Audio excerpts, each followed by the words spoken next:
Our DSG, Chair. Thank you very much. House Chair, the Economic Freedom Fighters reject the Budget Vote 29 on agriculture, land reform and rural development. The land reform program in this country has been a catastrophic failure from inception. This failure is a result of both the constitutional conception of land, with its failure to resolve the question of to whom does the land really belongs to, and it is also a result of blatant government incompetence and zero willingness to resolve the land crisis in this country. There is no budget that will ever resolve these problems because the problem is at the level of design. This problem, Minister Nyonso, will not be resolved by unsubstantiated rhetoric. They require, at the core of firm grounding of who we are as people, of the foremost theories of your movement, Peter Ngeze Raboroko, in criticizing the people you are now working with, argued to them, master and slave, the exploiter and the exploited, the oppressor and the oppressed, the degrader and the degraded are all equal. To them, indigenous African nationalists and immigrant European foreign nationalists, the dispossessed and the dispossessors, the victims and the robbers are all countrymen. For them, the progressive and the reactionaries, the African subject and his foreign overlord, the African nationalists and the colonists of white supremacists, the liberationists and the collaborationists are all brothers. At the level of the Constitution, there is simply no recognition of the fact of the conquest, and that this created a permanent line between the invader and the native.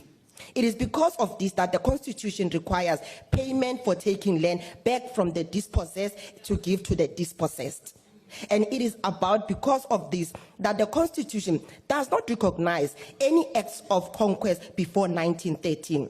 The land question cannot be resolved without addressing the constitutional design defect. At this level of basic competency of the state, for the past 30 years, just over 10% of the land has been returned back to the people. The 7 Lamosa reports submitted by the Land Claims Commission to the Land Claims Court indicates that the state has paid in excess 50 billion for land restitution alone, and that half of that money went toward compensating white farmers.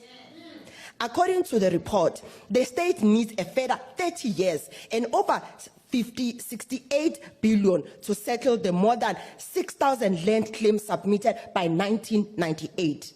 There are still over 100,000 claims land lying dormant that were submitted as a result of the Restitution of Land Amendment Act that later declared unconstitutional. There is no budget for all of these claims, and there was never a stage where land reform got more than 2% of the budget since 1994. Simply put, all these land claims are just administrative burden that will never be resolved for as long as we have this constitutional defect, and as a state that prioritizes pleasing the settlers more than affirming the native.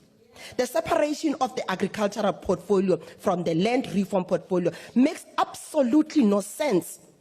Giving over the agricultural portfolio to a right-winger simply spells doom for emerging black farmers. Our agriculture needs protection from unfair competition from farmers whose countries protect and subsidize their agriculture. Mr. Steenhuisen believes in opening up the agricultural market as wide as possible, making it impossible for other black farmers to make meaningful contribution to the sector. Our agriculture needs consistent state support in relation to the regulation of farm size of the labor market and of protecting the downstream and upstream agricultural activities. Mr. Steenhuisen believes that the state should play as minimal role as possible. Our agriculture needs a targeted and radical transformation to ensure that black farmers play a dominant role.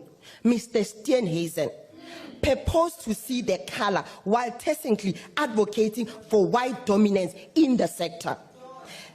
There will not be any progress made in redressing the land injustice in this country. Mr. Nyonso, you are now firmly within the fold of right-wingers who control the agenda. As the EFF, we reject the budget vote. Thank you. Thank you, Honourable Member. The next party to